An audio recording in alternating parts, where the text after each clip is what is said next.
Hello बच्चों, कैसे हो आप सब। आज की हमारी कहानी है बहुत ज्यादा बोलने वाला कबूतर। एक हरे भरे जंगल के किनारे एक पुराना पीपल का पेड़ था। उस पेड़ की सबसे ऊंची शाखा पर एक सफेद कबूतर चिंटू रहता था। चिंटू बहुत ही बातूनी था। वह बिना सोचे समझे कुछ भी बोलता रहता था। अरे दोस्तों, सुनो सुनो, मैंने अभी अभी एक अजगर को देखा।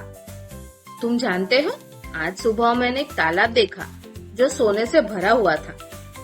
ऐसी ढेर सारी बातें वह जंगल के सभी जानवरों को सुनाता। कभी उसकी बातें सच होती तो कभी बस मजाक। धीरे धीरे सभी जानवर उसकी आदत से परेशान होने लगे।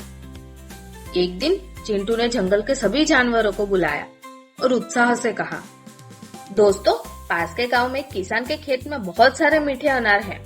अगर हम वहां जाकर खाएं तो मजा आ जाएगा। तोता, गिलहरी, खरगोश और हिरन सबने उसकी बात मानी और खेत में पहुंच गए। लेकिन जैसे ही उन्होंने अनार खाना शुरू किया, किसान आ गया। अरे, कौन है ये चोर? किसान जोर से चिल्लाया और लाठी लेकर दौड़ पड़ा। सब जानवर डर कर भागे। गिलहरी और तोता तो पेड़ों पर चढ़ गए, खरगोश झाड़ियों में छिप गए। लेकिन बेचारा चिंटू इतना घबरा गया कि ठीक से उड़ भी नहीं पाया। किसान ने चिंटू को पकड़ लिया और पिंजरे में डाल दिया।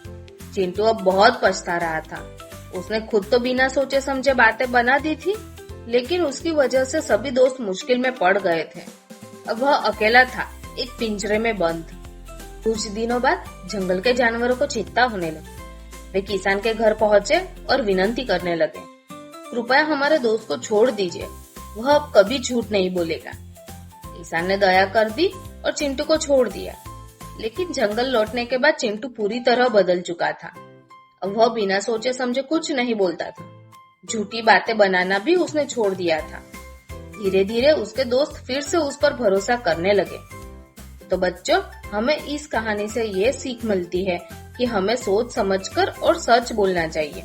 झूठी बातें या बिना मतलब की बातें कभी कभी हमें और दूसरों को बड़ी परेशानी में डाल सकते हैं।